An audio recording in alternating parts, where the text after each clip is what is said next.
already know, welcome back to Newsfile. As you already know, today is a big day for Ghana and the Ivory Coast. And Ghana is anxiously awaiting the outcome of the ruling or the judgment of the court in Hamburg. I'm talking about ITLOS, where we took our matter about the boundary disputes between our country and Ivory Coast. We go straight away to get to know what exactly will be the outcome. Will it be what Nana Akufo-Addo expects, and all of us expect will be the outcome? Ghana will win.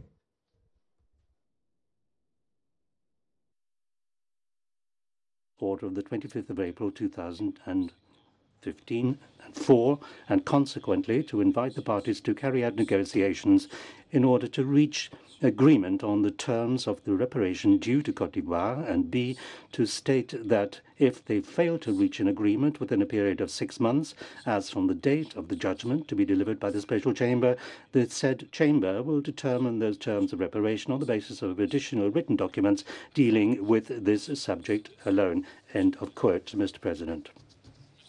Thank you, Registrar. I invite the Agent of Ghana, Madam Minister Gloria Akufo, to present her delegation. You have the floor, Excellency.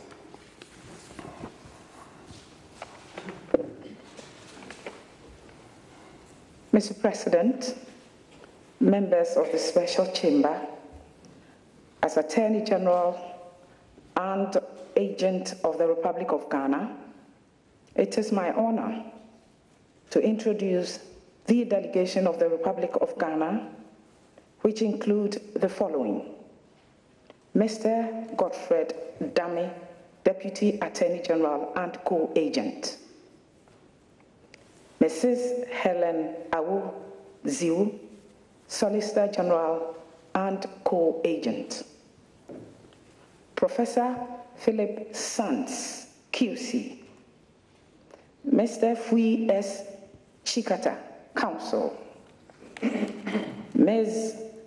Alison MacDonald, Counsel; and Her Excellency, Mrs. Gina Amable, Ghana's Ambassador to Germany. Thank you.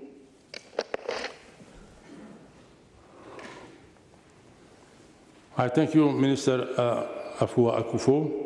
Et j'invite à présent. I now invite the agent of Côte d'Ivoire, Minister Adama Tungara, to present his delegation. Excellency, you have the floor.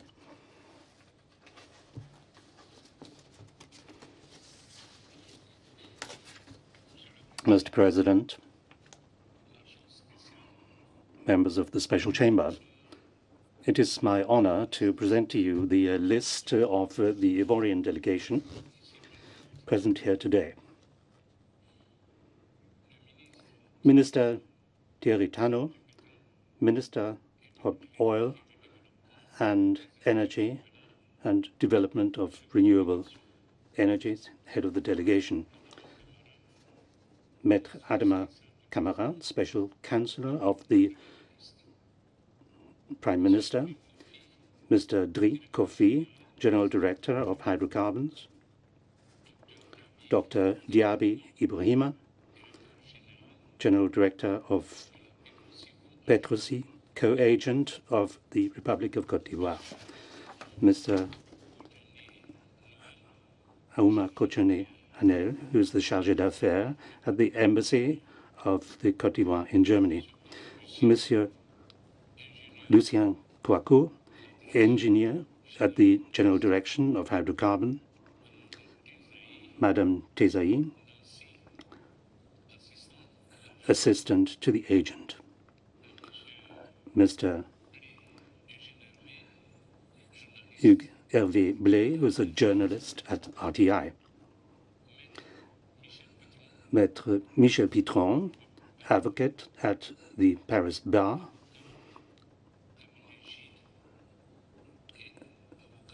Advocate at the Cabinet Gide and advocate of Côte d'Ivoire, Mr. Alain Pellet, Emeritus Professor of Law. Mr. Sir Michael Wood, member of the International Law Commission. Madame Alina Miron, Professor of Law. Maître Isabelle Rouge, Advocate, Mr. Jean-Michel Basile, Advocate, and Mr. Jean-Baptiste Merlin, a Doctor of Law. Thank you, Mr. President. Thank you, Minister Adama Tungara. I am now going to read extracts from the judgment, and I would beg your indulgence because although these are extracts, it's going to be lengthy nonetheless. And of course, I'm going to start with the part which considers the jurisdiction of the Special Chamber. The Special Chamber notes that the parties agree that it has jurisdiction to adjudicate on the dispute submitted by the Special Agreement concerning the delimitation of the territorial sea, the exclusive economic zone, and the continental shelf. The Special Chamber concludes that it has jurisdiction to delimit the maritime boundary between the parties in the territorial sea, in the exclusive economic zone, and on the continental shelf within 200 nautical miles. The Special Chamber will examine from paragraphs 482 to 495, examine whether it has jurisdiction to delimit the maritime boundary between the parties on the continental shelf beyond 200 nautical miles, from which the breadth of the territorial sea is measured. Hereafter, the continental shelf beyond 200 nautical miles. The Special Chamber will deal with the question of its jurisdiction to entertain Côte d'Ivoire's request concerning Ghana's alleged responsibility for internationally wrongful acts in paragraphs 545 to 554. Tacit agreement. The first question the Special Chamber has to address is whether the parties have already effected by agreement the course of their maritime boundary in the territorial sea, the exclusive economic zone, and the continental shelf, both within and beyond 200 nautical miles, and with the consequence that, as claimed by Ghana, the Special Chamber would only have to declare the existence of a maritime boundary. Alternatively, as claimed by Côte d'Ivoire, the Special Chamber would have to decide on the maritime delimitation in the area concerned, resolving the overlapping claims. Conclusion of the Special Chamber on the existence of a tacit agreement. The Special Chamber notes that the evidence produced by Ghana shows that the parties' oil activities, such as the granting of oil concessions, seismic surveys, and drilling operations, have been carried out along the line which Ghana refers to as the customary equidistance boundary. The Special Chamber further notes that the oil concession maps submitted to it attest to the above facts. The Special Chamber acknowledges that the practice has been consistent and mutual over a long period of time, although it is not free of controversy or doubt. In this regard, the Special Chamber takes note of the claim made by Côte d'Ivoire that it requested on several occasions, including first in 1992 and then in 2009 and in 2011, that the parties should refrain from any unilateral activity in the area to be delimited. In the view of the Special Chamber, Côte d'Ivoire's request cast doubt on Ghana's claim that the party's oil practice has been unequivocal over more than 5 decades.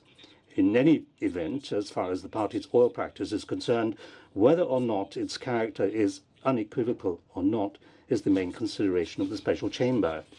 The Special Chamber considers that the oil practice, no matter how consistent it may be, cannot in itself establish the existence of a tacit agreement on a maritime boundary. Mutual, consistent, and long-standing oil practice and the adjoining oil concession limits might reflect the existence of a maritime boundary or might be explained by other reasons.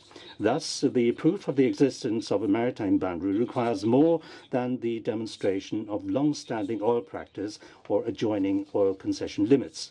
The Special Chamber observes that Ghana indeed argues that the oil practice of the parties shows not only the limits of their oil concessions, but also the existence of their maritime boundary by referring inter alia to the particular way a boundary line is depicted on oil concession maps, the parties' correspondence concerning seismic surveys in the vicinity of the alleged boundary, and the words employed in the parties' legislation.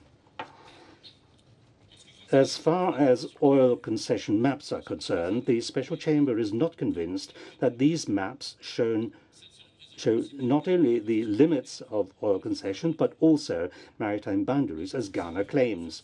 The Special Chamber notes that a number of oil concession maps proffered by Ghana depict a broken line starting from the land boundary terminus and extending beyond the seaward limits of the oil concession, with the names of one or both parties on each side of the line.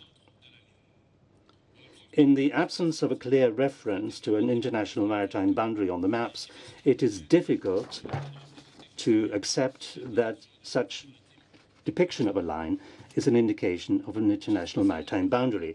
The Special Chamber recalls that Côte d'Ivoire, in authorizing Ghanaian licensees to enter into its maritime area in order to conduct seismic surveys, specifically refers to the Ivorian territorial waters near the maritime boundary between Ghana and Côte d'Ivoire. Ghana considers this to be Côte d'Ivoire's explicit recognition of a maritime boundary between the two states. However, the Special Chamber cannot accept Ghana's argument that the mere use of the term maritime boundary cannot prove the existence of an agreed maritime boundary any more than a map depicting a line in a particular way does.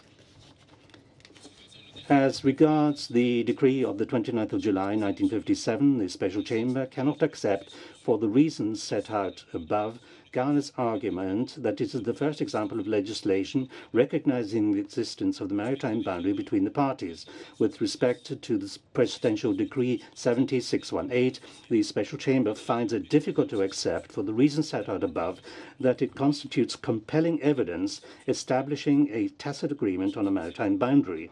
Nor can the Special Chamber accept that the 1977 law of Côte d'Ivoire recognizes the principle of equidistance as the most appropriate method of delimitation of Côte d'Ivoire's maritime boundary with Ghana. Article 8 of the law expressly provides that the equidistance line is to be used if necessary, and I quote, if necessary, and there is nothing to indicate in the Act that the use of such a line is necessary in the delimitation of maritime boundary between Côte d'Ivoire and Ghana. The Special Chamber considers that the parties have been aware of the distinction between oil concession limits and the maritime boundary.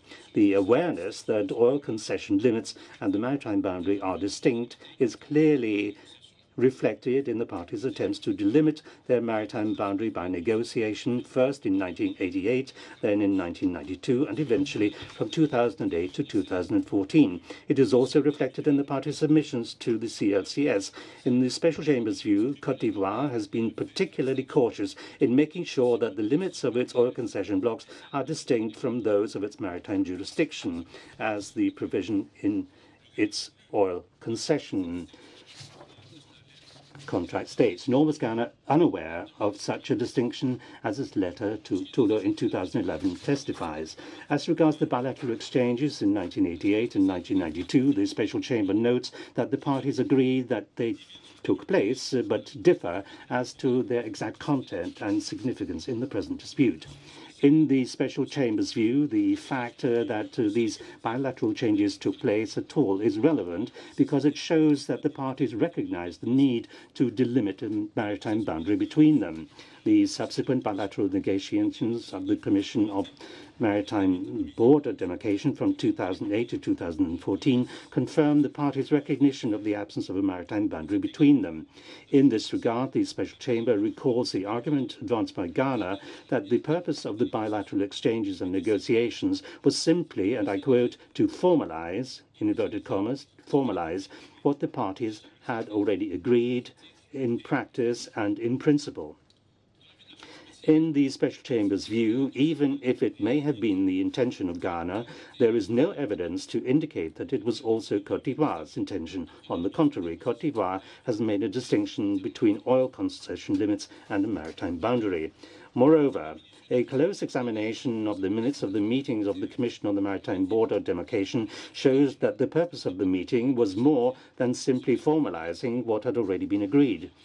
At those meetings, the parties engaged in substantive discussion on various aspects of delimitation, in particular on the method of delimitation to be applied. The Special Chamber considers that the parties' submissions to the CLCS, the Commission on the Limits of the Continental Shelf, are another indication of the absence of any agreement between them on a maritime boundary.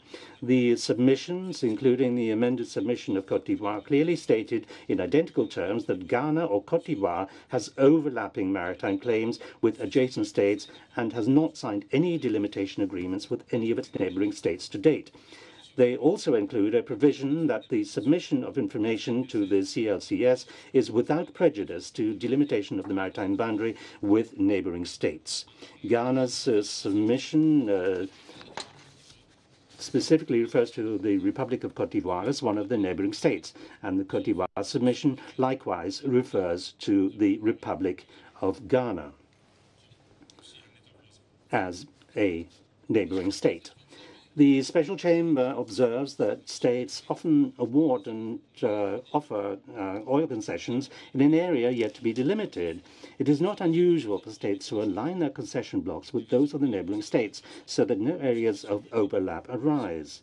They obviously do so for different reasons, but not least out of caution and prudence to avoid any conflict and to maintain friendly relations with their neighbors. To equate oil concession limits with a maritime boundary would be equivalent to penalizing a state for exercising such caution and prudence. It would be contrary to Article 74, Paragraph 3, and Article 83, Paragraph 3 of the Convention, which requires states, pending conclusion on delimitation, in a spirit of understanding and cooperation, not to jeopardize or hamper the reaching of the final agreement. It would also entail negative implications for the conduct of states in the area to be limited elsewhere. The Special Chamber has another reason not to accept Ghana's argument for the existence of a tacit agreement on a maritime boundary.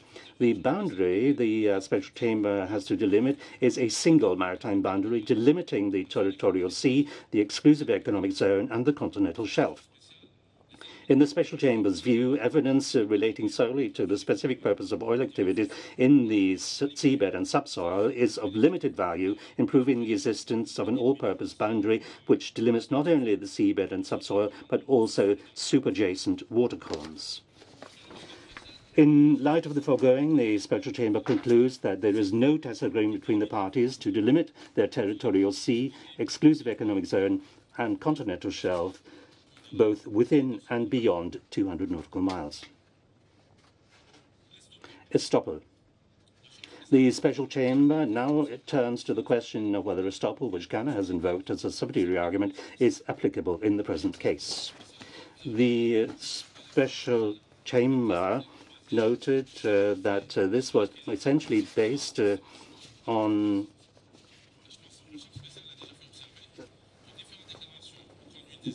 it has also expressed a concern for Ghana about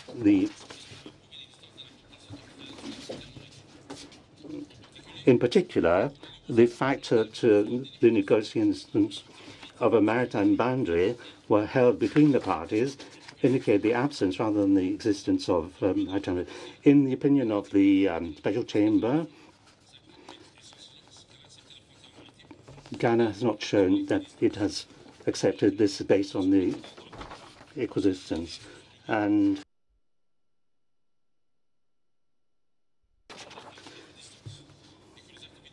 the activities of Côte d'Ivoire were not led on the basis of this line of equidistance.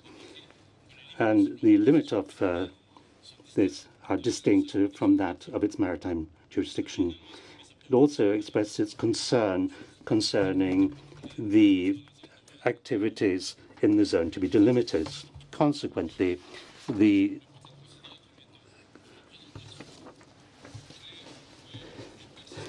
first condition for estoppel is not met. The Special Chamber does not find it necessary to determine whether Ghana acted in good faith and relying upon the conduct and representation of Côte d'Ivoire in regard to the maritime boundary. The Special Chamber therefore rejects Ghana's claim that Côte d'Ivoire is stopped from objecting to the customary equidistance boundary.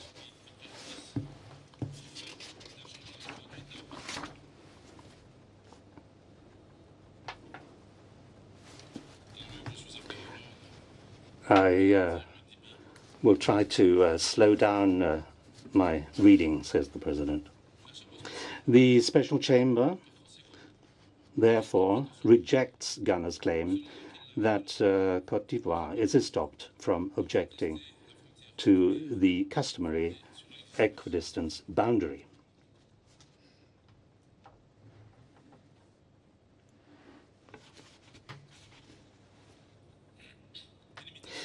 Delimitation of the maritime boundary. Having found that no tacit agreement on the maritime boundary between the parties exists, and that the requirements of estoppel have not been met, the Special Chamber will now proceed to the delimitation of the territorial sea, the exclusive economic zone, and the continental shelf. Delimitation of the territorial sea. The parties disagree on the delimitation of their territorial seas. In their final submissions, both parties asked the Special Chamber to draw a single maritime boundary delimiting their territorial seas, exclusive economic zones, and continental shelves, both within and beyond 200 nautical miles. Ghana bases its request for the delimitation of the territorial seas on the application of the equidistance methodology.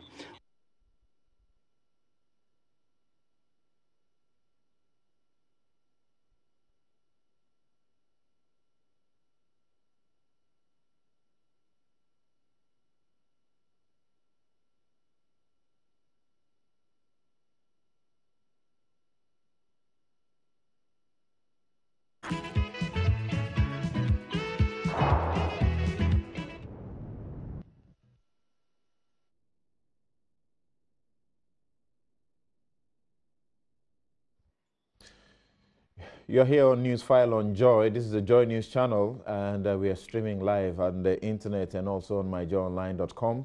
And we are live on Joy 99.7 and Love 99.5 FM in Kumasi and beyond. We are bringing you a live stream of the decision of the ITLOS chamber that is currently ongoing about whether or not Ghana's arguments regarding its ownership or the boundary that it lays claims to as far as its territorial sea are concerned holds. So far, it does look like preliminarily it doesn't look too good, but in rulings and decisions like this, you ought not be in a hurry. They are now, having rejected most of our claims, they are now proceeding to do the delimitation by the court itself. And when they are done with the delimitation, we'll get to know whether Ghana gains or Ivory Coast gains, or we get to sort of a middle ground. Let's go back. And the air column above. This has been emphasized by the International Court of Justice in maritime delimitation and territorial questions between Qatar and Bahrain. However, neither Ghana nor Côte d'Ivoire raised sovereignty-related considerations in respect of the delimitation of the territorial sea between them.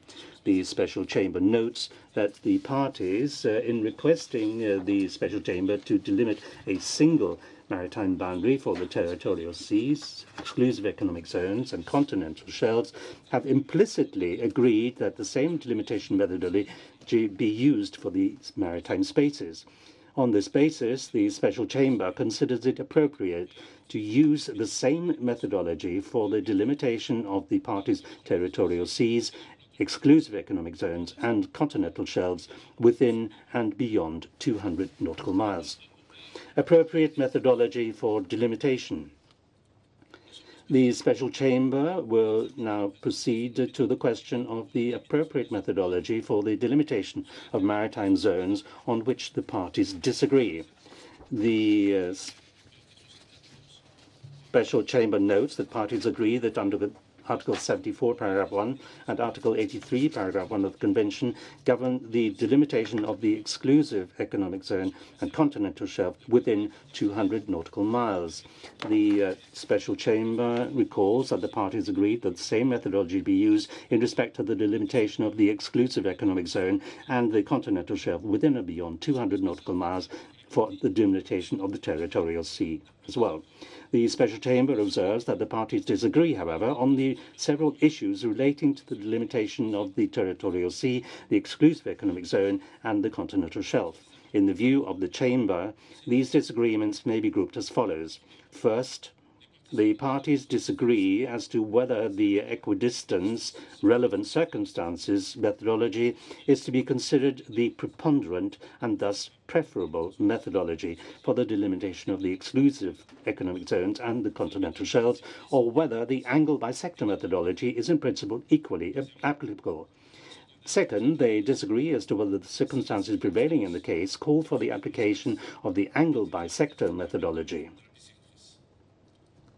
In respect of these issues, the parties draw different conclusions from the relevant international jurisprudence and from delimitation agreements.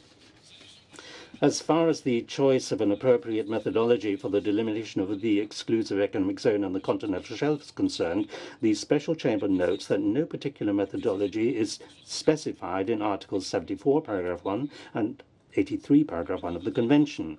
The appropriate delimitation methodology, if the states concerned cannot agree, is left to be determined through the dispute settlement mechanism and should achieve an equitable solution in the light of the circumstances of each case.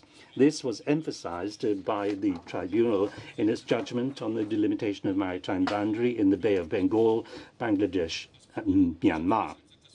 In this connection, the Special Chamber wishes to emphasize the transparency and predictability of the delimitation process are also, as a whole, objectives to be taken into account in this process. To support its view that the equidistance relevant circumstances methodology is not the internationally preferred methodology for maritime delimitation, Côte d'Ivoire argued that the angle bisector methodology is a geometrical approach. The Special Chamber observes, however, that Côte d'Ivoire further acknowledged that the equidistance relevant circumstances method also has a geometrical character. The establishment of the bisector and the establishment of the provisional equidistance line, in fact, both have a geometrical basis. Furthermore, the Special Chamber does not agree with Côte d'Ivoire that, unlike the equidistance relevant circumstances methodology, the angle bisector methodology is free from subjective factors. The Special Chamber would not like to address the argument of Côte d'Ivoire in favor of applying the angle bisector methodology, namely that this methodology would make it possible to take into account the macrogeography of the area concerned. The Special Chamber is bound to point out that such consideration is alien to the application of Articles 74 and 83 of the Convention. It is the mandate of the Special Chamber to decide on the maritime delimitation between Ghana and Côte d'Ivoire. Such delimitation has to be equitable in result for both parties concerned. To conclude, the Special Chamber finds that the international jurisprudence concerning the delimitation of maritime spaces in principle favors the equidistance relevant circumstances methodology. It further finds that the international decisions which adopted the angle bisector methodology were due to particular circumstances in each of the cases concerned. This international jurisprudence confirms that in the absence of any compelling reasons that it makes it impossible or inappropriate to draw a provisional equidistance line, the equidistance relevant circumstances methodology should be chosen for maritime delimitation. As the tribunal stated in delimitation of the maritime boundary in the Bay of Bengal, the case between Bangladesh and Myanmar, and I quote, "Each case is unique and requires specific treatment, the ultimate goal being to reach a solution that is equitable." The Special Chamber would consider to be in contradiction to the principle of transparency and predictability to deviate, in this case, from a delimitation methodology which has been practiced overwhelmingly by international courts and tribunals in recent decades. The Special Chamber will now turn to the issue of whether there exists, in this case, particular reasons invoked by Côte d'Ivoire which require an alternative method to be chosen for the delimitation of the maritime spaces between Ghana and Côte d'Ivoire. Côte d'Ivoire invokes several arguments concerning the circumstances prevailing in this case, which call for the application of the angle bisector methodology for delimitation. Côte d'Ivoire relies on geographical considerations: location of base points on Jomoro, instability of the coastline, as well as the interest of neighboring states. Location of base points. In dealing with the arguments of Côte d'Ivoire and the counter-arguments of Ghana based upon geographical considerations, the Special Chamber will address the question as to whether it is feasible to identify appropriate base points on the coast in question. The coasts of Ghana and Côte d'Ivoire are straight, without any maritime features or indentations, and accordingly, the Special Chamber finds that it is possible to identify base points. The fact that base points will be established only on small parts of the coast and that they are few in number does not mean, in view of the Special Chamber, that it is impossible or inappropriate to draw an equidistance line. The Special Chamber will deal with the location of base points on Jomoro in the following paragraphs.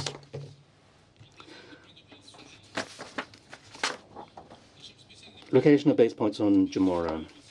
The Special Chamber is not convinced by the arguments advanced by Côte d'Ivoire concerning Jomoro, which are meant to reduce the impact of Jomoro on the scope of the territorial sea, the exclusive economic zone, and the continental shelf of Ghana.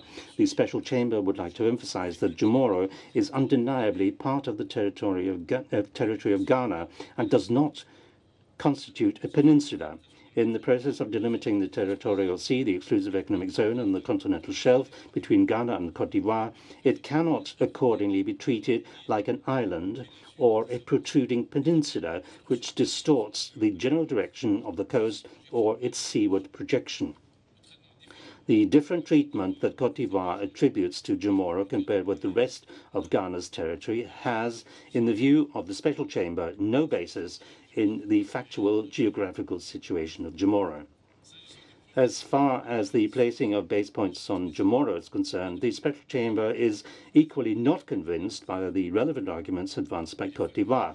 It is factually correct that only a limited number of base points may be established on Jomoro and that they lie close to each other. However, this does not mean, in the view of the Special Chamber, that these base points are not appropriate. Instability of the coastline. The Special Chamber is not convinced by the argument advanced by Côte d'Ivoire that the relevant coasts of Ghana and Côte d'Ivoire are unstable, such that it is difficult or impossible to identify appropriate base points. In fact, a comparison of British Admiralty Chart 1383 of the United Kingdom Hydrographic Office, hereafter Chart BA 1383, with the data collected by Côte d'Ivoire in 2014 on its own coast, indicates stability of the relevant coasts. Interests of neighboring states. The Special Chamber is not convinced by the argument of Côte d'Ivoire that the angle bisector methodology should be adopted in this case, for the reason that using this methodology would result in a delimitation respecting the interests of neighboring states of the region, whereas adopting a delimitation line on the basis of the equidistance relevant circumstances method would be prejudicial to their interests. The Special Chamber has already dealt with this argument in the general context of comparing the potential merits of the angle bisector methodology and the equidistance relevant circumstances methodology. As far as the states neighboring Ghana are concerned, whose interests are mentioned by Côte d'Ivoire, the Special Chamber would like to point out that its judgment is binding only upon Ghana and Côte d'Ivoire. The judgment is without prejudice to the rights and interests of third parties. It is, in the view of the Special Chamber, also worth mentioning that the equidistance relevant circumstances methodology, the adjudicating court of tribunal, has not only the possibility but also the obligation to take into account the relevant circumstances of the case before it, with a view to adjusting the provisional equidistance line as necessary in order to achieve an equitable solution. On the basis of the foregoing, the Special Chamber sees no convincing reason to deviate, in this case, from the equidistance relevant circumstances methodology for the delimitation of the territorial sea, the exclusive economic zone, and the continental shelf. Construction of the provisional equidistance line. Before establishing the provisional equidistance line, the Special Chamber first has to consider two issues relating to the construction of the line, namely which nautical charts it will use and the location of the starting point of the maritime boundary. The parties disagree on both issues. Let me start with charts. The Special Chamber takes note of the fact that charts BA1383, SHOM 7786 are, apart from the language used, identical. The Special Chamber further notes, however, that the use of chart 001 AEM of 2016, as proposed by Côte d'Ivoire, would lead to different results in the delimitation. Therefore, it is necessary for the Special Chamber to decide which chart or charts it will use in consideration as well as for its final decision.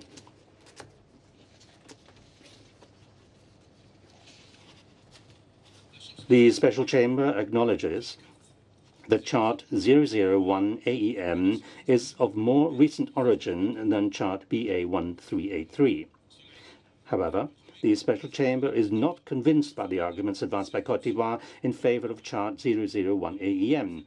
It does not question that this chart was prepared on the basis of topographical surveys of the entire Côte d'Ivoire coast at the end of 2014, and that therefore it may reflect the most recent data concerning that coast. But it is evident from the facts advanced by Côte d'Ivoire that no such topographical survey had been undertaken on the coast of Ghana. Instead, chart 001 AEM relied, as far as the coast of Ghana is concerned, on recent high-resolution satellite images whose reliability is questioned by Ghana.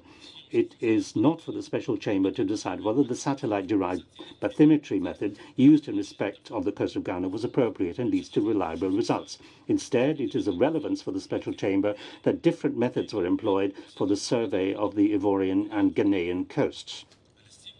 The Special Chamber agrees with Côte d'Ivoire that a more recently prepared chart is preferable on principle, but takes the view that it is essential that the same methodology be used for the two coasts in question. Finally, it is of relevance that, in the view of the Special Chamber, charts BA1383 and SHOM 7786 were used by both parties until at least 2014. This common use of the charts may not have amounted to an agreement that those charts alone had to be used, as is claimed by Ghana. However, this practice is indicative of the parties' common confidence in the reliability of these charts, a factor which the Special Chamber cannot ignore. The Special Chamber will use charts BA1383, SHOM 7786 as a basis for its considerations and for its decision concerning the delimitation of the territorial seas, the exclusive continental economic zones, and the continental shelves within and beyond 200 nautical miles of both parties. The starting point of the maritime boundary. The Special Chamber notes that although the parties agree on the position of the land maritime terminus, they disagree on the starting point of their maritime boundary. The Special Chamber notes that the parties agree on the last land boundary post, the land boundary terminus BP 55, as being situated at 5 degrees 5 minutes 28.4 seconds north, 3 degrees 6 minutes 21.8 seconds west. The Special Chamber notes, however, that the parties disagree as to how to connect that land boundary terminus to a point at the low water line, which would constitute the beginning of the maritime boundary between the two parties. Whereas Ghana proposes to choose a point at the low water line, which is nearest to BP 55, Côte d'Ivoire suggests extending the direction of the land boundary between BP 54 via BP 55 until it reaches the low water line at Omega Point. The positions for the points suggested by Ghana and by Côte d'Ivoire, respectively, are approximately 42 meters apart. The Special Chamber notes that according to chart BA1383, Point Omega is not situated at the low water line. The Special Chamber has examined the relevant boundary treaty between the United Kingdom and France of 1905, However, that treaty does not give a clear indication as to how the starting point of the maritime boundary at the low water line should be defined.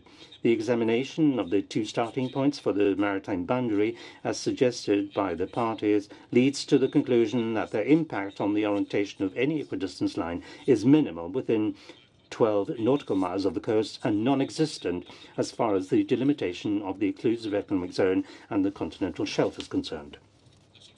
The Special Chamber is not convinced by the argument advanced by Ghana that it would be logical to choose a line from BP 55 to the nearest point at the low water line. In the view of the Special Chamber, a more accurate reflection of the intentions of the parties to the above treaty would be to follow the course of the land boundary over 55 BP until it reaches the low water line. By comparison, following the decision of Ghana would mean creating a new turning point at the boundary at BP 55, which have no basis in the 1905 boundary treaty between the United Kingdom and France. When referring to the low water line in this context, the Special Chamber has to indicate that on chart BA1383, the low water line on the coast of Ghana and Cote d'Ivoire can be seen only in some places, since it is too close to the coastline. Therefore, where required to use the low water line, the Special Chamber was guided by the coastline. On the basis of the above consideration, the Special Chamber decides in favour of extending the direction of the land boundary from BP 54 to BP 55 until it reaches the low water line. The Special Chamber will accordingly use this point as the starting point for the maritime boundary. It is situated at 5 degrees, 5 minutes, 23.2 seconds north and 3 degrees, 6 minutes, 21.2 seconds west. This point will be referred to as BP 55+. The provisional equidistance line. The Special Chamber notes that the two parties agree in principle on the three-stage approach as developed in international jurisprudence. In applying the equidistance relevant circumstances methodology in this case, the Special Chamber will follow this internationally established approach. Relevant coasts. The first step in the construction of the provisional equidistance line is to identify the parties' coasts of which the seaward projection overlaps, to which the Special Chamber will now proceed. The Special Chamber takes the view that since there is only one continental shelf, it does not see a basis for distinguishing between projections within 200 nautical miles and those beyond. Accordingly, the coasts of the two parties are relevant, irrespective of whether an overlap occurs within 200 nautical miles of both coasts, beyond 200 nautical miles of both coasts, or within 200 nautical miles of one and beyond 200 nautical miles of another coast. The parties differ as to which part of their respective coasts is relevant. The Special Chamber further notes, in respect of the coasts of Ghana, that between BP 55+ and Cape 3 Points, where the coast turns abruptly to the northeast, the coast of Ghana faces directly towards the disputed area. Accordingly, this area is relevant.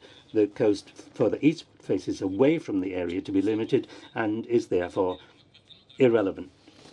The Special Chamber will now turn to the relevant coast of the Cote d'Ivoire. The Cote d'Ivoire coast from BP 55+ to the northwest until it reaches a bend in the coast near Abidjan, and then to the west until Sassandra generates, in the view of the Special Chamber, projections into the maritime area to be delimited.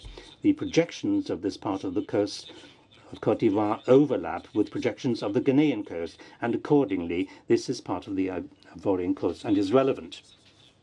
As far as the coast between Sassandra and the boundary with Liberia is concerned, the Special Chamber is of the view that this part of the coast of Cote d'Ivoire does not have a projection to the area in a way that overlaps with the disputed area. The Special Chamber concludes that the relevant coasts are on Ghana's side from BP 55+ to Cape 3 Points and on Cote d'Ivoire's side from BP 55+ to Sassandra.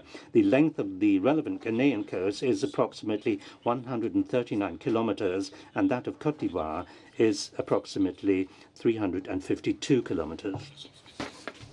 The Special Chamber notes that the length of the coastline of Ghana and the coastline of Cote d'Ivoire differ from those calculated by the parties.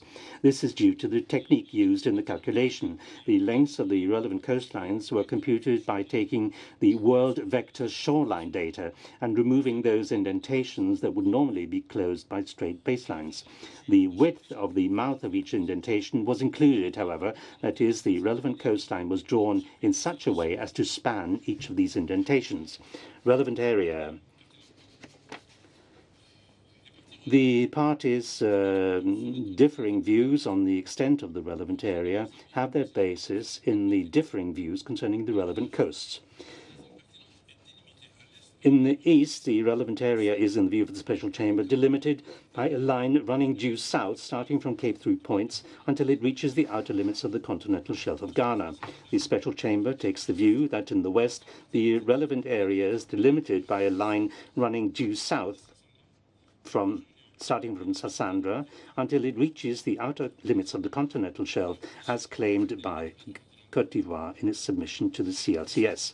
In the south, the relevant area is determined by the outer limits of the continental shelf of Ghana and those of the continental shelf claimed by Cote d'Ivoire.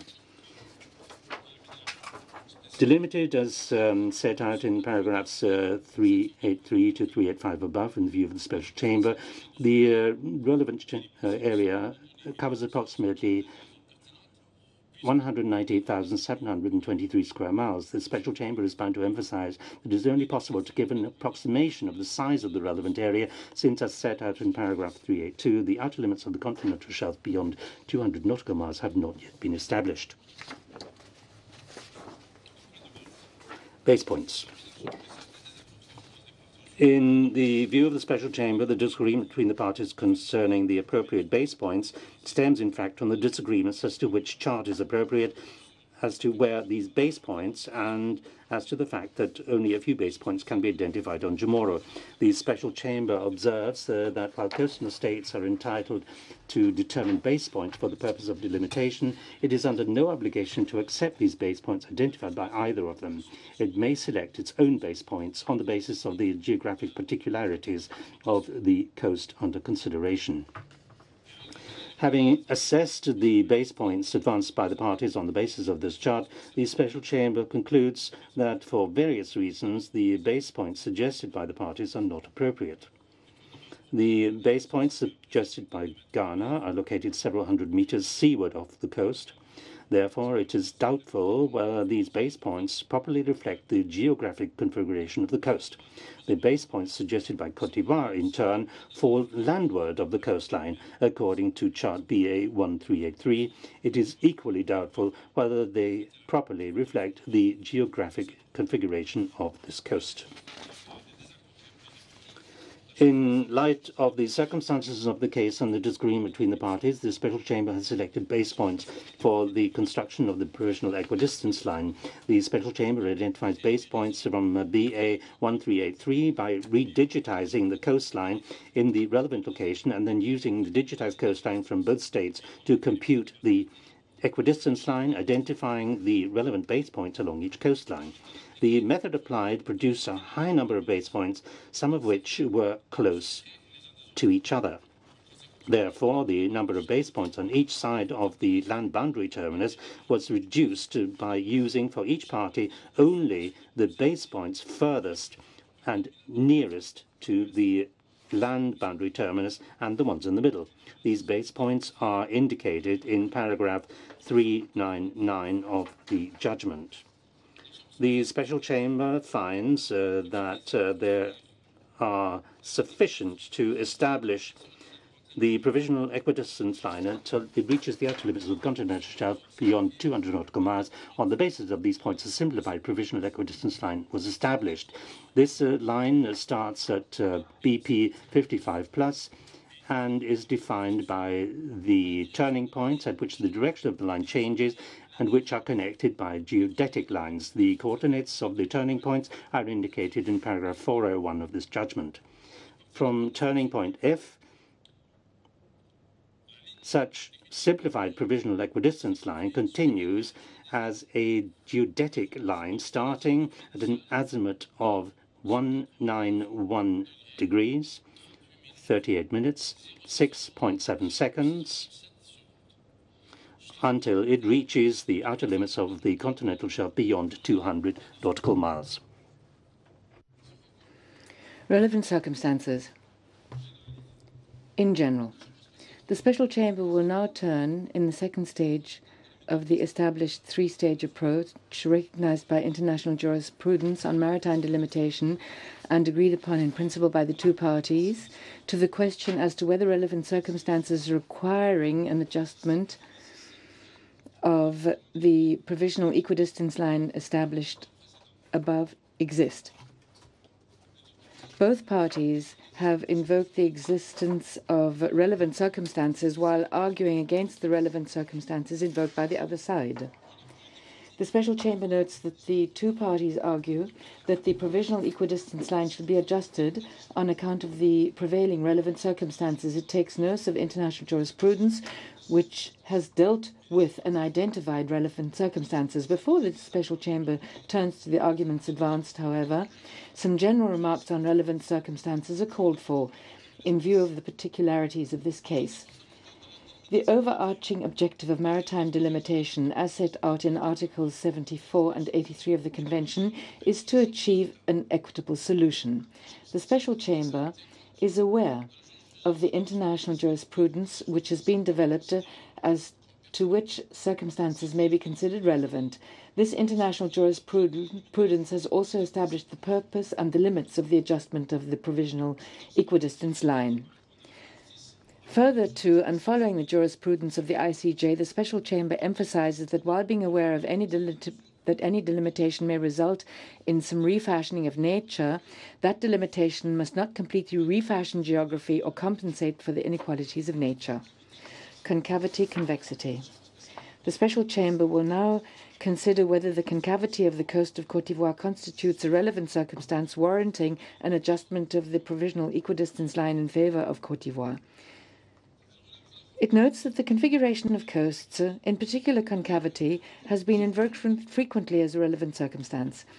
The Special Chamber further notes the common view in international jurisprudence that concavity as such does not necessarily constitute a relevant circumstance requiring adjustment of the provisional equidistance line. In this respect, the Special Chamber recalls the judgment of the tribunal in delimitation of the maritime boundary in the Bay of Bengal, Bangladesh, Myanmar.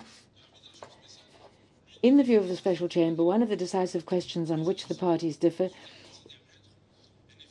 is what is to be considered a cut-off effect requiring the adjustment of the provisional equidistance line.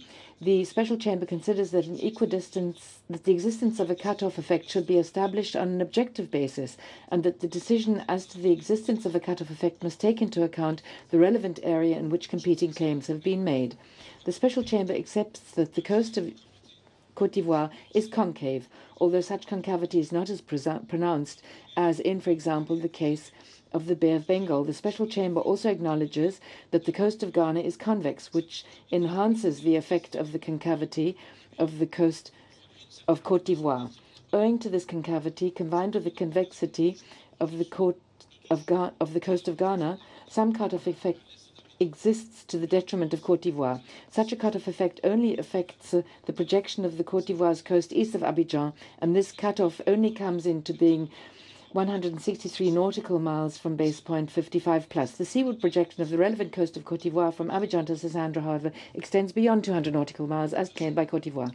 The Special Chamber would like to point out that the adjusting of a provisional equidistance line for the benefit of Côte d'Ivoire and to the detriment of Ghana would, in fact, cut off the seaward projection of the coast of Ghana. The Special Chamber, while bearing in mind that the cut-off effect to the detriment of Côte d'Ivoire is in itself not so significant as to require adjustment of the provisional equidistance line, it will not ascertain whether other reasons might require an adjustment to be made as sought by Côte d'Ivoire. The Special Chamber does not consider convincing Côte d'Ivoire's argument that access to the port of Abidjan would be cut off if the provisional equidistance line were not adjusted.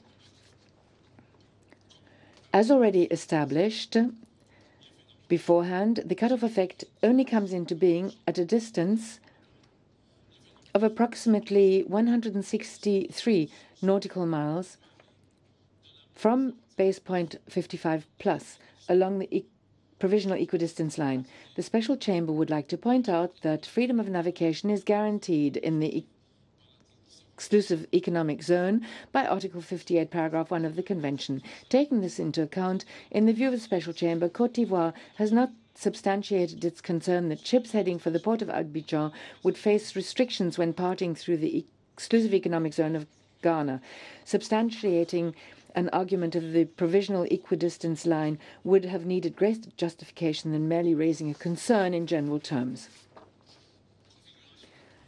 The geography of Jomoro. The Special Chamber does not accept the geography of Jomoro as constituting a relevant circumstance warranting the adjustment of the provisional equidistance line. Jomoro is part of the territory of Ghana, which the Côte d'Ivoire does not deny and cannot be isolated from the rest of land territory of Ghana as a whole. The graphical particularity of Jomoro does not justify treating it as an island on the wrong side of an equidistance line or a peninsula protruding into the sea. Moreover, the Special Chamber notes that part of the relevant coast of Côte d'Ivoire west of BP 55 has the same geographical characteristics as Jomoro, likewise being separated from the mainland by a lagoon. Ultimately, in the view of the Special Chamber, the two areas should be treated alike, namely as part of the land territory of the state concerned. Furthermore, the Special Chamber is not convinced by the argument advanced by Côte d'Ivoire that having base points on Jomoro constitutes a relevant circumstance. As indicated beforehand, Jomoro cannot be isolated from the land territory as a whole. Furthermore, as the Special Chamber established beforehand, identifying base points in the area of Jomoro is sufficient to guide the direction of the provisional equidistance line until it reaches the outer limit of Ghana's continental shelf beyond 200 nautical miles. Location of resources. The Special Chamber will deal first with factual arguments advanced by Côte d'Ivoire and contested by Ghana, and second with assessment of the relevant international jurisprudence. The Special Chamber is not sure whether it is factually correct to say that Ghana is able to lay claim to the majority of oil fields discovered in the relevant area. These doubts are further accentuated by the fact that most of the relevant area belongs to the Ivorian Basin, whose potential for exploitation of hydrocarbon resources is not yet fully clear. In the view of the Special Chamber, this is not a decisive point. If Côte d'Ivoire were correct in its statement that a particular geological history resulted in exceptional concentration of hydrocarbon resources in the Tano Basin, the Special Chamber would be bound to reiterate that the process of delimiting maritime zones is not meant to refashion nature. In assessment of international jurisprudence, the Special Chamber wishes to emphasize that such jurisprudence, at least in principle, favors maritime delimitation, which is based on geographical considerations. Only in extreme situations, in the words of the ICJ, in the Gulf of Maine case, if the envisaged delimitation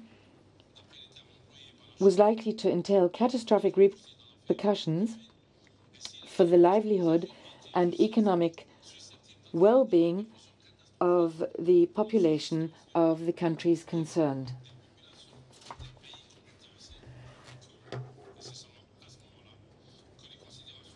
And only then may considerations other than geographical ones become relevant in the view of the Special Chamber.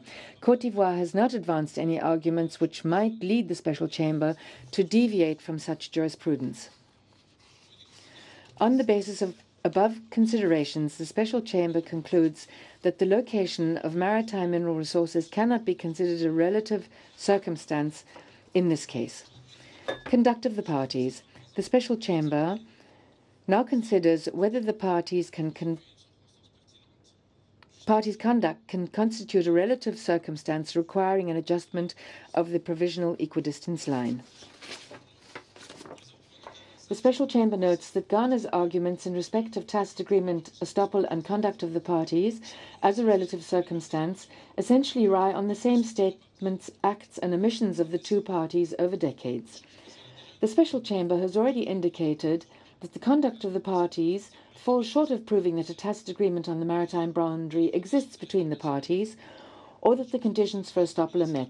The Special Chamber has to consider whether the conduct of the parties nonetheless could be considered a relative circumstance requiring adjustment of the provisional equidistance line. The Special Chamber observes in this regard that the continental shelf case, Tunisia, Libyan, Arab, Jamahiriya, is particularly relevant to this question. It further observes that each of the parties accordingly made considerable efforts to argue that the continental shelf, Tunisia, Libyan, Arab, Jamahiriya, supports its view. The Special Chamber notes the approach to delimitation in the continental shelf case are different to those in the present case. International courts and tribunals have been consistent in their reluctance to consider oil concessions and oil activities as relevant circumstances justifying the adjustment of the provisional delimitation line. The Special Chamber has already pointed out that the oil practice of the parties in the present case is not free of controversy. However, even if there were a de facto line or modus vivendi between the areas in which each of the parties carried out oil activities, the Special Chamber does not consider that the present situation is comparable to that of the continental shelf case, Tunisia, Libyan, Arab, Jamahiriya. In the present case, there is no such conflation of colonial modus vivendi or de facto maritime limit and corresponding subsequent oil practice, such as in the continental shelf case, Tunisia, Libyan, Arab, Jamahiriya. Moreover, the Special Chamber's view, a special de facto line or modus vivendi related to oil practice cannot per se be relevant circumstances in the delimitation of an all-purpose maritime boundary with respect to superadjacent waters as well as seabed and subsoil. The Special Chamber recalls that it found that the conduct of the parties fell short of proving the existence of a tacit maritime boundary between them along the equidistance line. For the Special Chamber, Ghana's argument that the same conduct constitutes relevant circumstances requiring the adjustment of the provisional equidistance line to conform to the customary equidistance boundary appears to be an attempt to revive a tacit maritime boundary that was rejected by the Special Chamber by circumventing the high standard of proof required for the existence of a tacit agreement. The Special Chamber considers that accepting such argument would in fact undermine its earlier finding on the existence of a tacit agreement. The Special Chamber does not therefore accept Ghana's argument that the conduct of the parties constitutes relevant circumstance. Conclusion of the Special Chamber. On the basis of the foregoing, the Special Chamber finds that there is no relevant circumstance in the present state which would justify an adjustment of the provisional equidistance line as defined in paragraph 401 of this judgment. Accordingly, the delimitation line for the territorial sea, the exclusive economic zone and the continental shelf within 200 nautical miles starts at BP 55 plus and is defined by turning points A, B, C, D, E, F with the coordinates set out in paragraph 401 and connected by geodetic lines.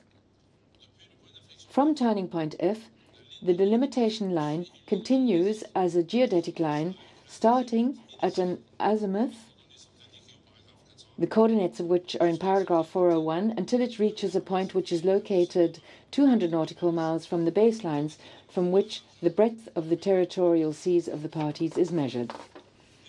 Delimitation of the continental shelf beyond 200 nautical miles. Jurisdiction of the Special Chamber. Admissibility. The Special Chamber notes that the parties agree that the Special Chamber has jurisdiction to decide on the limitation of the continental shelf beyond 200 nautical miles between them.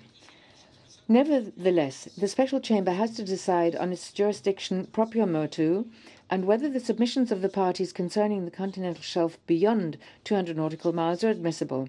The Special Chamber emphasizes that there is in law only a single continental shelf rather than an inner continental shelf and a separate extended or outer continental shelf. the Special Chamber can delimit the continental shelf beyond 200 nautical miles only if such a continental shelf exists. There is no doubt about this. In this case, before the Special Chamber, Ghana has already completed the procedure before the CLCS. Côte d'Ivoire has made its submissions to the CLCS, and although as yet the latter has not yet issued any recommendation, the Special Chamber has no doubt that the continental shelf beyond 200 nautical miles exists for Côte d'Ivoire, since its geographical situation is identical to that of Ghana, for which affirmative recommendation exists. The Special Chamber will now turn to the question as to whether the submissions on the delimitation of the continental shelf are admissible, or whether, in reaching a decision, the Special Chamber would interfere with the competence of the CLCS. In the view of the Special Chamber, the fact that Côte d'Ivoire has made its submissions to the CLCS, but the latter has not yet made its recommendations in respect of the Côte d'Ivoire, does not call into question the admissibility of this submission on the delimitation of the continental shelf submitted to the Special Chamber by Côte d'Ivoire.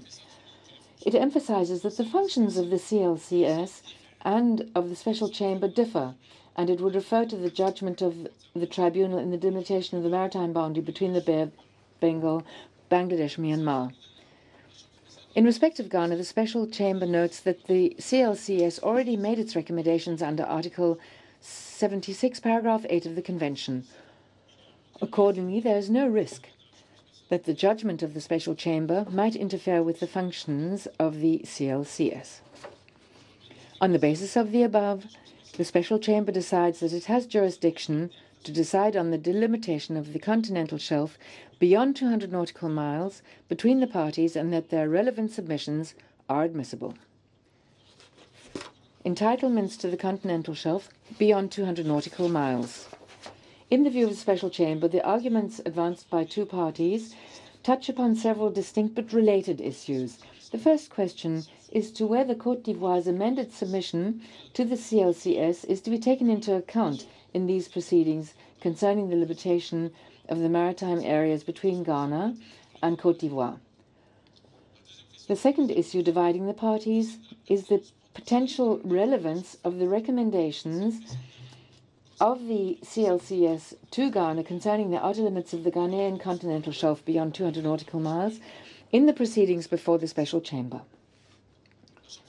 The Special Chamber will deal with each of these issues in turn. The Special Chamber notes that Côte d'Ivoire revised its original submission to the CLCS on the 24th of March 2016, that is, after Ghana filed its memorial and shortly before the Côte d'Ivoire submitted its counter-memorial. In view of this fact, the Special Chamber has to ascertain whether the invocation of this revised submission to the CLCS is procedurally excluded under normal principles of international litigation, something which Ghana argues but Côte d'Ivoire contests. The Special Chamber refers in this context to Article 71, Paragraph 1 of the Rules of the Tribunal, according to which no further document may be submitted after the closure of the written proceedings unless consent is given by the other party or by the tribunal. These rules also apply to proceedings before the Special Chamber. The Special Chamber notes, however, that Côte d'Ivoire invoked this fact before the closure of written proceedings, and thus Article 71, Paragraph 1 of the rules does not apply to the situation at issue. The Special Chamber reiterates that the functions of the CLCS and those of the Special Chamber differ. Whereas the former deals with the delineation of the continental shelf beyond 200 nautical miles, the latter decides on delimitation with a neighboring state, that is to say, on the course of the lateral limits. Although these lateral limits have to intersect the outer limit, the Special Chamber would like to point out that its decision is without prejudice to the recommendations of the CLCS and ensuing legislation as referred to in Article 76, Paragraph 8 of the Convention. On the basis of the foregoing, the Special Chamber finds that Côte d'Ivoire may invoke its revised submission to the CLCS in the proceedings before the Special Chamber. The Special Chamber does not consider it necessary to deal with the arguments advanced by the parties concerning the The recommendations of the CLCS addressed to Ghana. The recommendations of the CLCS concerning the delineation of the continental shelf beyond 200 nautical miles are without prejudice to the lateral delimitation of the continental shelf between Ghana and Côte d'Ivoire. This is clearly set out in the recommendations of the CLCS to Ghana, which do not address the outer limit fixed point OL GHA 9 as originally submitted by Ghana. Delimitation methodology. The Special Chamber recalls its position that there is only one single continental shelf. Therefore, it is considered inappropriate to make a distinction between the continental shelf within and beyond 200 nautical miles as far as delimitation methodology is concerned. Course of the line delimiting the continental shelf beyond 200 nautical miles. For the reasons set out above, the delimitation line for the territorial sea, the exclusive economic zone, and the continental shelf within 200 nautical miles, as referred to in Article 481, continues in the same direction until it reaches the outer limits of the continental shelf. Disproportionality test. The third stage in applying the equidistance relevant circumstances methodology requires the verification that the delimitation line constructed by application of the first two stages of this methodology does not lead to an inequitable result owing to a marked disproportion between the ratio of the respective coastal lengths and the ratio of the relevant maritime area allocated to each party. In this respect, the Special Chamber follows the approach of the International Court of Justice in maritime delimitation in the Black Sea, Romania, Ukraine, which was also adopted in the judgment of the tribunal in the dispute concerning delimitation of the maritime boundary Bay of Bengal, Bangladesh, Myanmar. The size of the relevant area has been calculated to be approximately 189,723 square kilometers. The Special Chamber will now establish whether the equidistance line has caused a significant disproportion by reference to the ratio of the lengths of the coastlines of the parties and the ratio of the relevant maritime area allocated to each party. The length of the relevant Ghanaian coast is 139 kilometers, and that of Côte d'Ivoire, 352 kilometers. The ratio of the length of the relevant coasts of the parties is approximately 1 to 2.53 in favor of Côte d'Ivoire. The Special Chamber notes that its delimitation line allocates approximately 65,881 square kilometers to Ghana and 132,842 square kilometers to Côte d'Ivoire. The ratio of the allocated areas is approximately 1 to 2.02 in favor of Côte d'Ivoire. The Special Chamber finds that this ratio does not lead to any significant disproportion in the allocation of maritime areas to the parties relative to the respective lengths of their relevant coasts. The Special Chamber concludes that, taking into account all the circumstances of the present case, the result achieved by the application of the delimitation line adopted in paragraphs 481 to 527 of the judgment does not entail such disproportionality as to create an inequitable result. Conclusion on delimitation. One single maritime boundary for the territorial sea, the exclusive economic zone, and the continental shelf, within and beyond 200 nautical miles, starts at BP 55 plus with the coordinates and the defining points A, B, C, D, E, and F, with the coordinates set out in paragraph 41 and connected by geodetic lines. From turning point F, the single maritime boundary continues as a geodetic line starting at an azimuth of 191 degrees, 38 minutes, 6.7 seconds, until it reaches the outer limits of the continental shelf. I now come to international responsibility of Ghana. Côte d'Ivoire submits that Ghana's conduct in the disputed part of the continental shelf violated international law, the Convention, and the Order for the Prescription of Provisional Measures of the 25th of April 2015. In response, Ghana submits that the allegations made by Côte d'Ivoire are unfounded, emphasizing that it acted in compliance with international law at all times and complied faithfully with the order of the Special Chamber of the 25th of April 2015. Jurisdiction of the Special Chamber to decide on international responsibility of Ghana. Before deciding on international responsibility, the Special Chamber has to ascertain that it has jurisdiction to entertain the claim invoking Ghana's international responsibility. The Special Chamber notes that Ghana does not question the Special Chamber's jurisdiction to decide on the claims of Côte d'Ivoire concerning Ghana's alleged international responsibility. Considering that jurisdiction is the very basis of its judicial functions, the Special Chamber holds that it has to ascertain its jurisdiction proprio motu, although such jurisdiction has not been disputed by Ghana. The Special Chamber will first ascertain whether the special agreement of the 3rd of December 2014 provides jurisdiction to decide on claims for international responsibility in this case. The Special Chamber would like to underline at the outset that jurisdiction to adjudicate over alleged violation of the provisional measures prescribed in its order of the 25th of April 2015 belongs to the inherent competence of the tribunal. See final submission number 3 of Côte d'Ivoire. Accordingly, the question as to whether the Special Chamber has jurisdiction to decide on the international responsibility of Ghana arises only in respect of the final submission number 2 of Côte d'Ivoire. The Special Chamber notes that in the special agreement, the parties recorded, and I quote, their agreement to submit to a Special Chamber of the International Tribunal of the Law of the Sea the dispute concerning the limitation of the maritime boundary in the Atlantic Ocean, end of quote.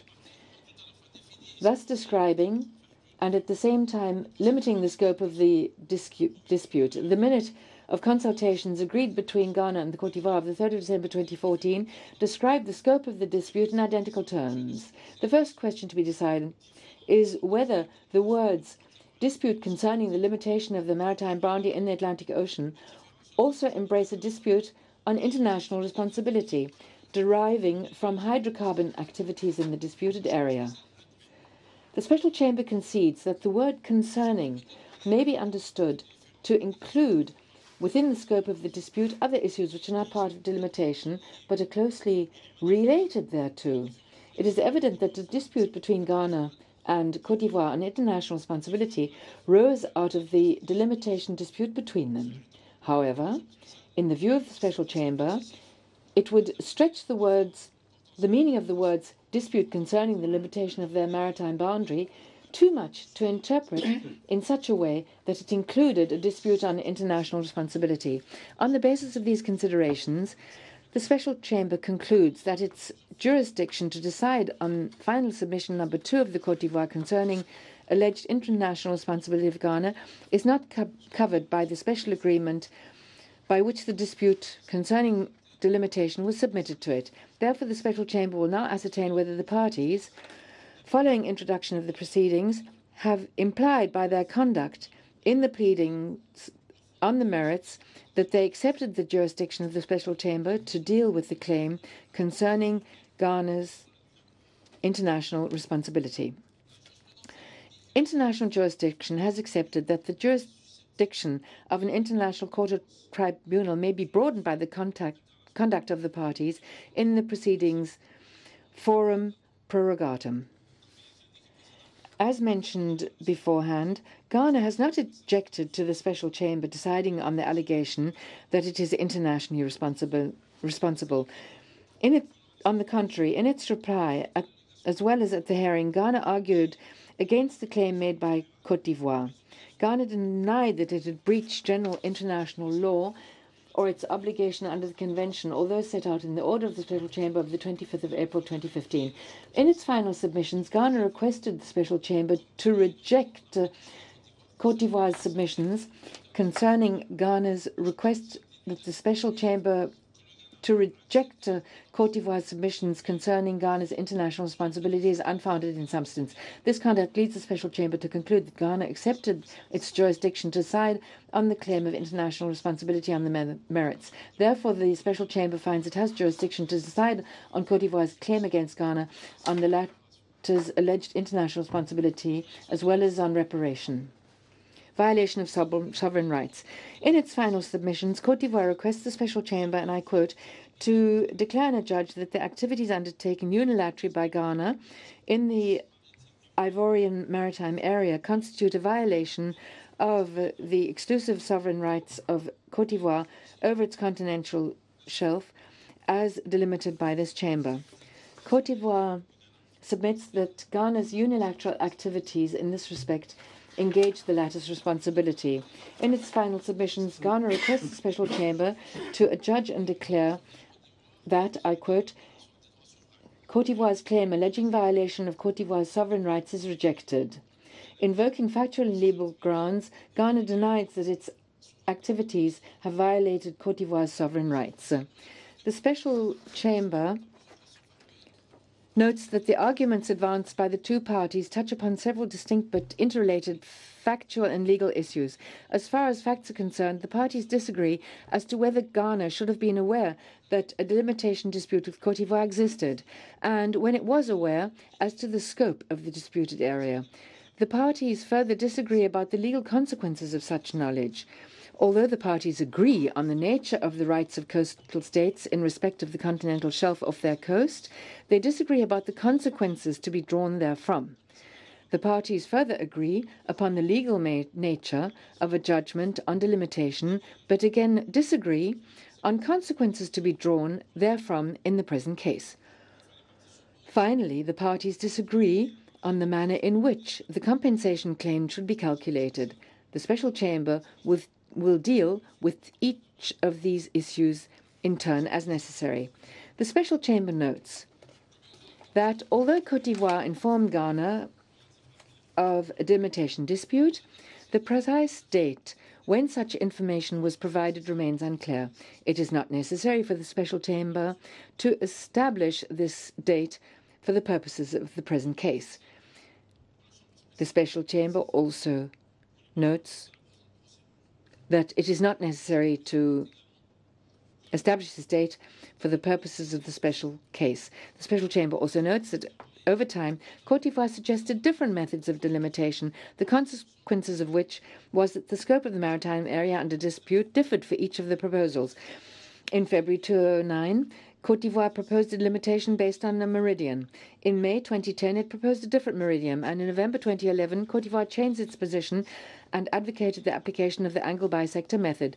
The line developed in 2011 was again modified in May 2014. The application of these different methods of delimitation resulted in disputed areas, the location and size of which differed. However, the Special Chamber also notes Côte d'Ivoire's statements that the hydrocarbon activities of Ghana in the disputed area had increased since 2009, and that Ghana had undertaken drilling in the 10 field from the 26th of January 2009 until the 26th of August 2014. The 10 field borders the blocks for mineral resources activities licensed by Côte d'Ivoire and is situated in all the maritime areas which Côte d'Ivoire has qualified as being disputed.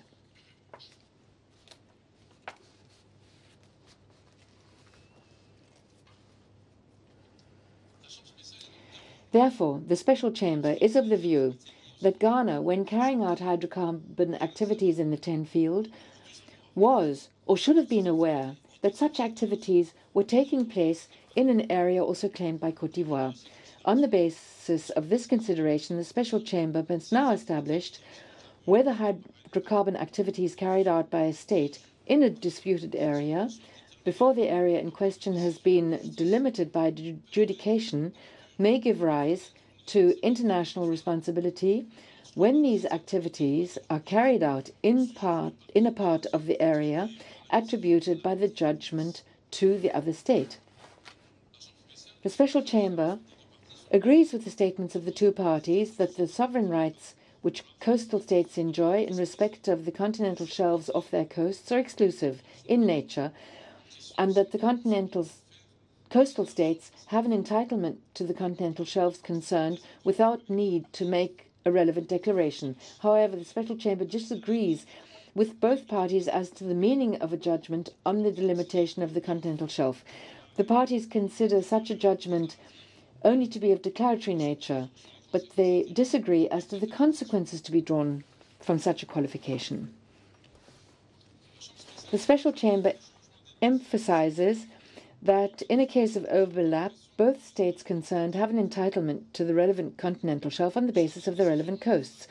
Only a decision on delimitation establishes which part of the continental shelf under dispute appertains to which of the claiming states. This means that the relevant judgment gives one entitlement priority over the other. Such a decision accordingly has a constitutive nature and cannot be qualified as merely declaratory.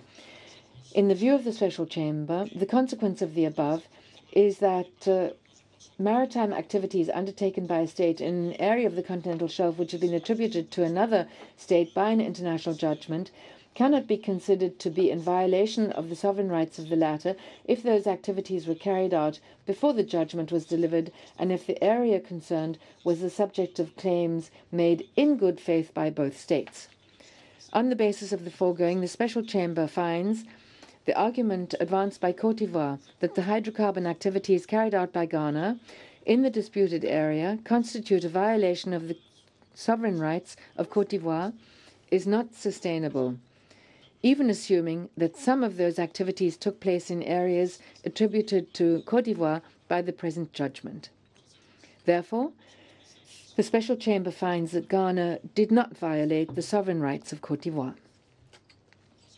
As a result of the proceeding, the Special Chamber considers it unnecessary to deal with Ghana's argument that Ghana's hydrocarbon activities took place east of the customary equidistance line, and I'm quoting, this is in inverted commas, and therefore cannot engage international responsibility and were consented to by Côte d'Ivoire since the Special Chamber has already established that this line has no legal relevance.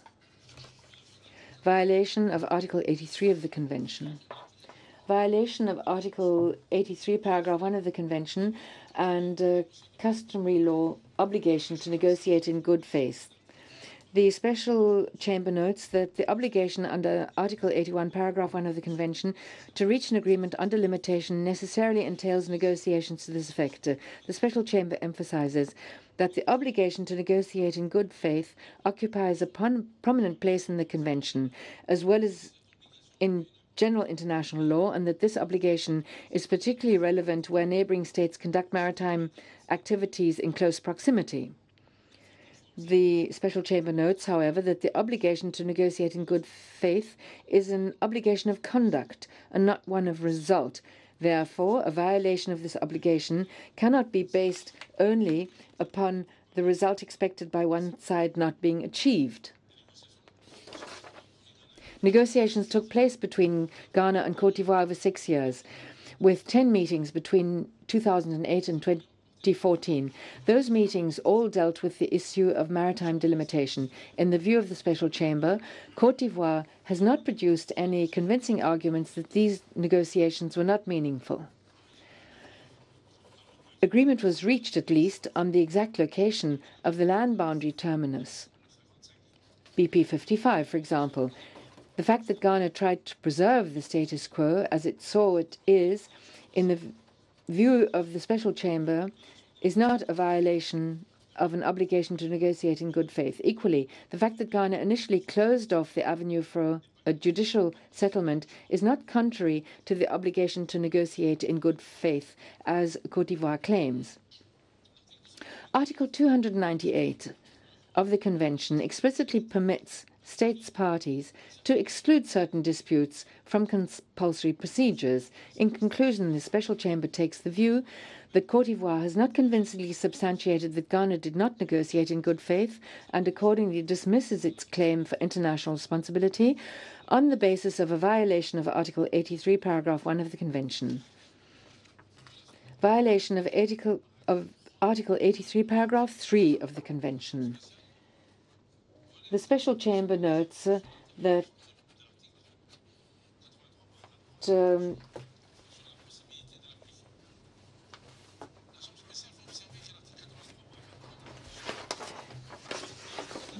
there are two connected obligations for states, and that is that they must arrange a provisional and practical agreements.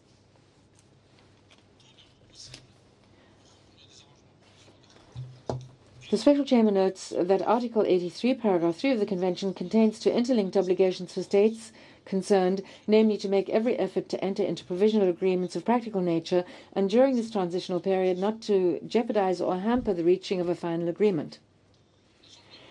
The Special Chamber would like to point out that the first of the two obligations under Article 83, Paragraph 3 of the Convention constitutes an obligation of conduct, as evinced by the words, shall make every effort. The obligation is designed to promote interim regimes of a practical nature, pending final delimitation. The wording of this obligation, in the view of the Special Chamber, clearly indicates that it does not amount to an obligation to reach an agreement on provisional arrangements. The Special Chamber notes, however, that the language in which the obligation is couched indicates that the parties are concerned under a duty to act in good faith. This obligation is enhanced by the phrase that such acts have to be undertaken in a spirit of understanding and cooperation.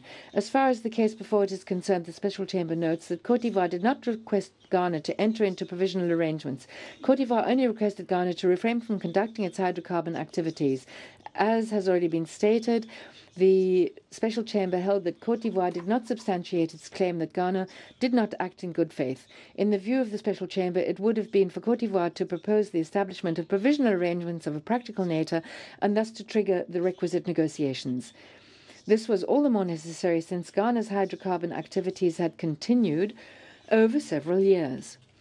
Although the Special Chamber holds that this practice was not acquiesced to by Côte d'Ivoire, it nevertheless is a fact to be taken into account when assessing the relationship between the two parties.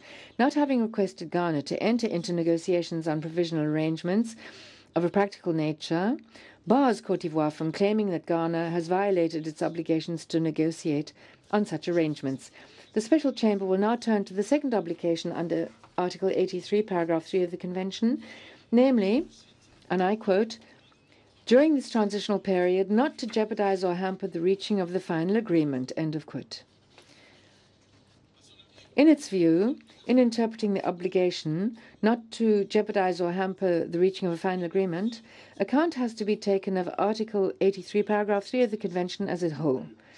This is confirmed by the fact that the first obligation shall make every effort to enter into provisional arrangements of a practical nature, and the second, during this transitional period, not to jeopardize or hamper the reaching of a final agreement, connected by the words "and." This is not without relevance. This means, in view of the Special Chamber, that the two obligations are connected. The introductory words to the effect that the states concerned have to act in a spirit of understanding and cooperation applies to both. Consequently, the words shall make every effort also applies to the second obligation, qualifying it as an obligation of conduct too. On that basis, the Special Chamber reads the provision of Article 83, Paragraph 3 of the Convention as follows. The transitional period referred to means the period after the maritime delimitation dispute has been established until a final delimitation agreement or adjudication has been achieved. Article 83, Paragraph 3 covers two situations in this transitional period, namely the situation where a provisional agreement has been reached, which would regulate the conduct of the parties in the disputed area, and a situation where no such provisional arrangement has been reached. The obligation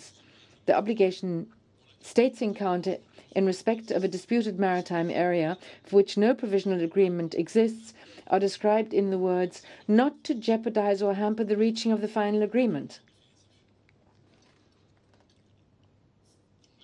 In interpreting these words, account has to be taken of the general obligation under Article 83, Paragraph 3 of the Convention that in the transitional period states have to act, and I quote, in a spirit of understanding and cooperation.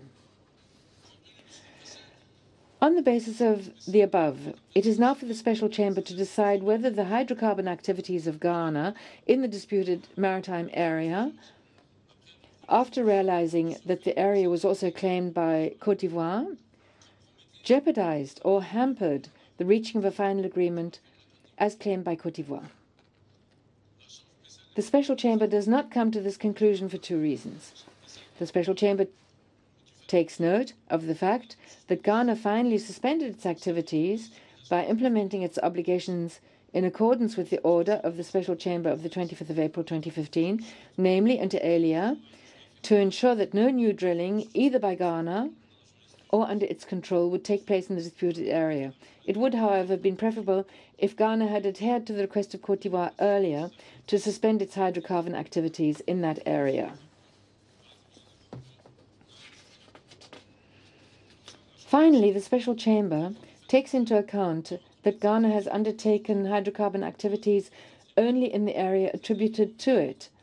This is particularly relevant in this case in the light of paragraph 2, Roman 3 of the final submissions of Côte d'Ivoire, which reads as follows: to declare and adjudge that the activities undertaken unilaterally by Ghana in the Ivorian maritime area constitute a violation of the obligation not to jeopardize or hamper the conclusion of an agreement as provided for by Article 83, Paragraph 3 of ITLOS. Hence, the activities of Ghana do not meet the qualification of the relevant submission of Côte d'Ivoire, since they did not take place in the Ivorian maritime area. It is therefore impossible to state that Ghana has undertaken activities which have jeopardized or hampered the conclusion of an agreement as envisaged by Article 83, Paragraph 3 of the Convention.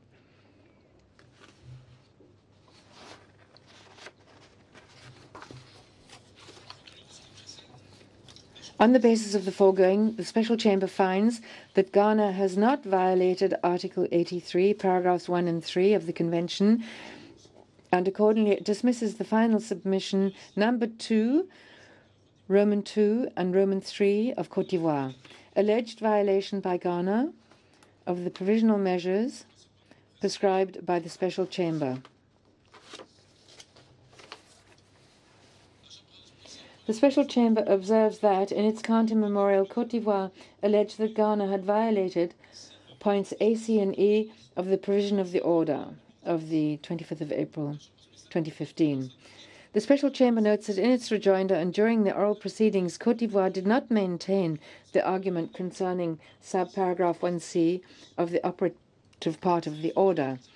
As regarding the provisional measures requiring Ghana to ensure that, and I quote, no new drillings take place in the disputed area, the Special Chamber notes that drilling has been carried out by Ghana or under its control in the disputed area.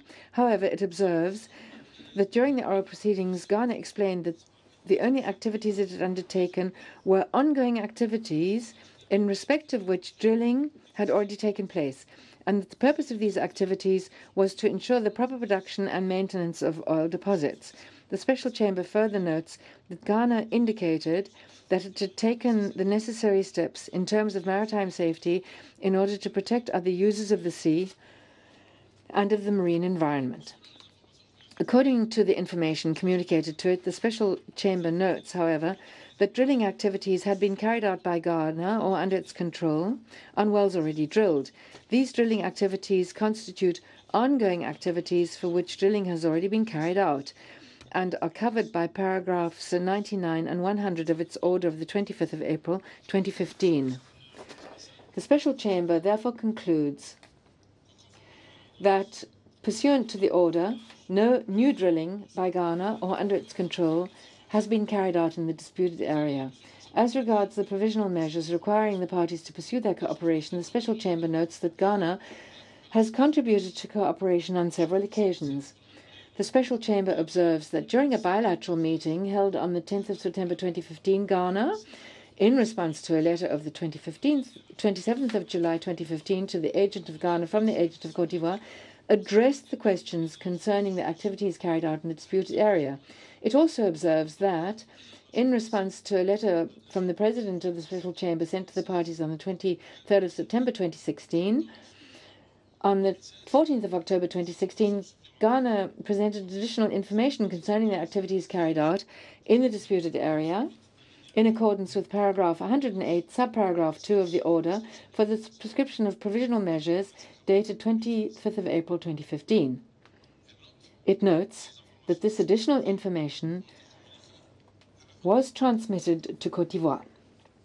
The Special Chamber observes, however, that Ghana did not immediately provide all the information requested by Côte d'Ivoire, and it did so only after the President of the Special Chamber requested it to comply by a letter dated 23rd of September 2016. The Special Chamber nevertheless considers that such conduct cannot reasonably considered to constitute a violation of the measures prescribed in the order of the 25th of April 2015. Therefore, the Special Chamber is of the opinion that Ghana continued to cooperate and communicated to Côte d'Ivoire the information relating to activities carried out in the disputed area pursuant to the order. In the light of the proceeding, the Special Chamber finds that Ghana did not violate the order of the 25th of April 2015 of the Special Chamber prescribing provisional measures. Conclusion on responsibility. On the basis of preceding considerations, the Special Chamber concludes that none of the activities of Ghana engages its international responsibility. Therefore, the Special Chamber does not need to address the question of reparation. I will now proceed with the operative clauses of the judgment, which I will read in English.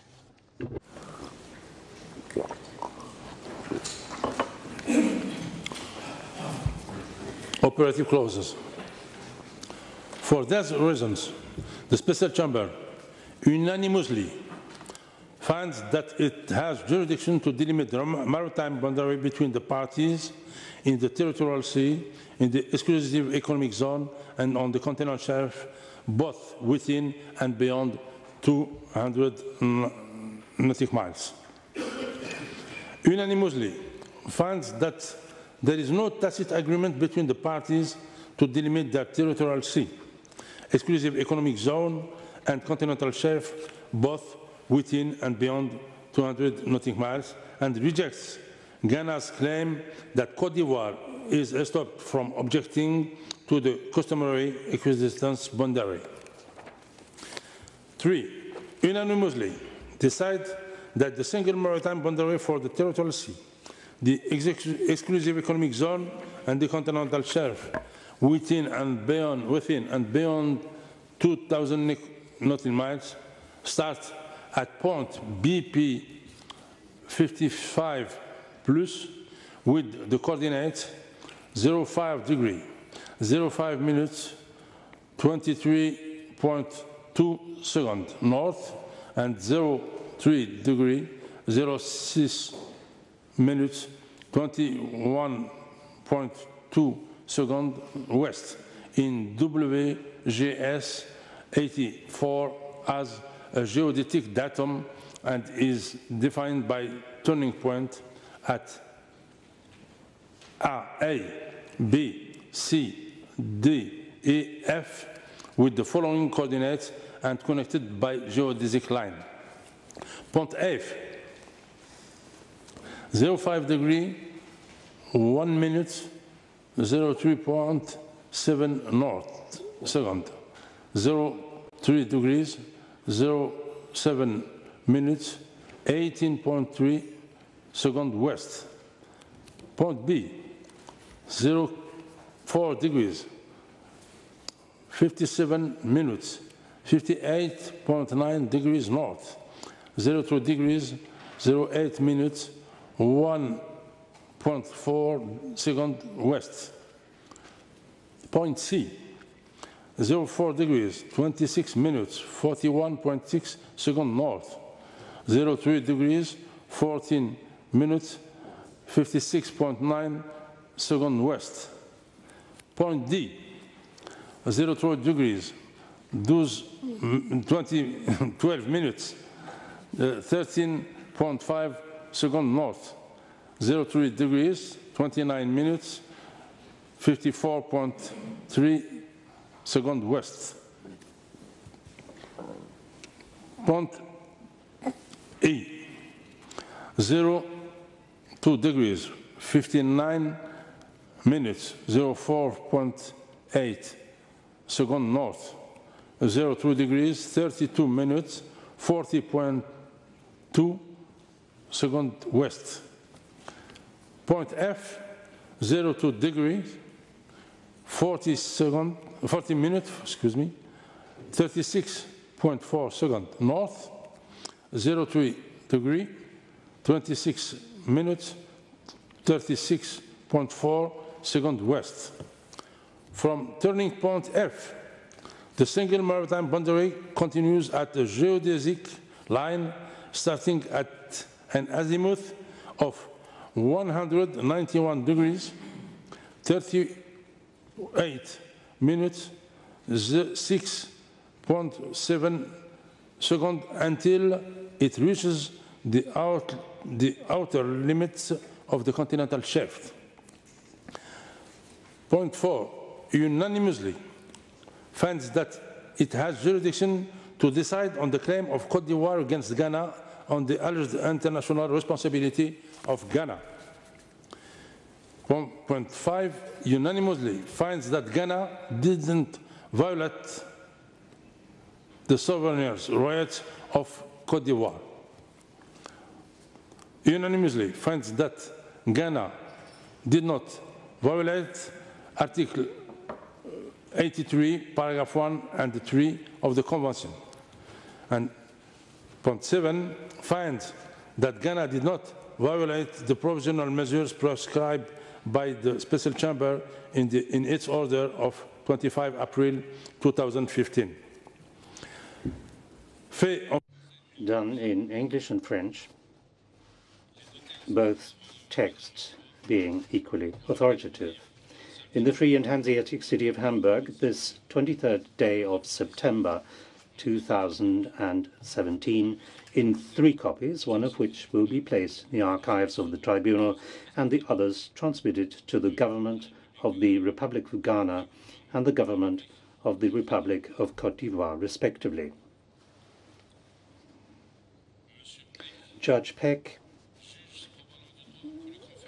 availing himself of the right conferred on him by Article 30, paragraph 3 of the statute of the tribunal, appends his separate opinion to the judgment of the Special Chamber. Judge Mensah, Judge ad hoc, availing himself of the right conferred on him by Article 30, paragraph 3 of the statute of the tribunal, appends his separate opinion to the judgment of the Special Chamber. This closes today's sitting. Before I close the sitting, I would like to express my great thanks to the Ghanaian delegation, to the Ivorian delegation. I would like to thank their respective agents, their co-agents, their counsel, advocates, and technical and legal counselors for the wisdom they have shown and for the spirit of calm and respect and for the elegance with which they have conducted their discussions during these hearings. This has enabled us to do our work, which has concluded in a judgment which has been unanimously approved by the 5 members of the Chamber. I would like to thank the 2 parties, but also I would like to express my thanks to the registry, to the registrar personally, and to his team for the excellent work that they have done and for their efficient and fruitful assistance which they have given to me during these entire proceedings. Let me also mention the interpreters. I would like to thank them for their availability and thank them for the quality of the work that they have offered us during these proceedings. I would like to thank all of you. The sitting is closed.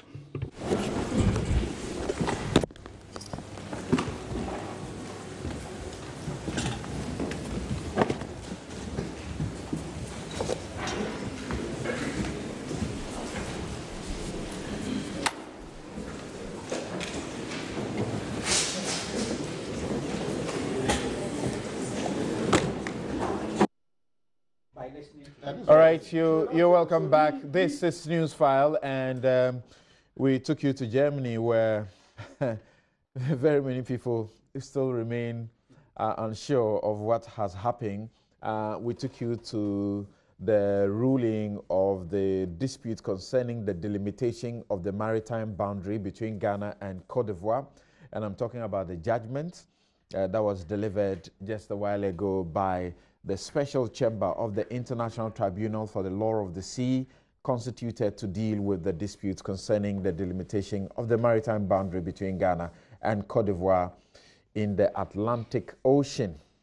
Well, as you know, they are done. We will take a quick break. We will return to try to get you to appreciate fully what has happened. Initially, when they began to address the claims that were put up by Ghana, and they were rejecting and dismissing one after the other, people got very worried until they turned to Cote d'Ivoire and began to reject almost everything that they had to also put forward. And then people began to show some excitement that there was some hope. And eventually, the ultimate has been delivered in the 7-point unanimous decision, including what you're excited about, that Ghana did not violate the sovereign rights of Cote d'Ivoire, that Ghana did not violate the relevant articles that Cote d'Ivoire challenged and seemed to suggest that we violated, including that Ghana did not violate the provisional orders that were earlier made about the suit. The difficulty that we need breaking down, and it's no law, it's something else. We are getting the right people to help us break down about after accepting Ghana's position that the equidistance methodology was what to be used as against the Ivorian position of the bisector methodology. We'll get to understand what the two represent, and then eventually they have come to doing the delimitation by the 55 plus BP below water level. Now, what does it mean? The figures that they have adjusted, they seem to have changed a few things that affect the boundary. So how much does Ghana gain and how much does Ghana lose? You also ought to keep in mind that in the whole of this, their focus, central in what they do, is the word equity. We'll be right back.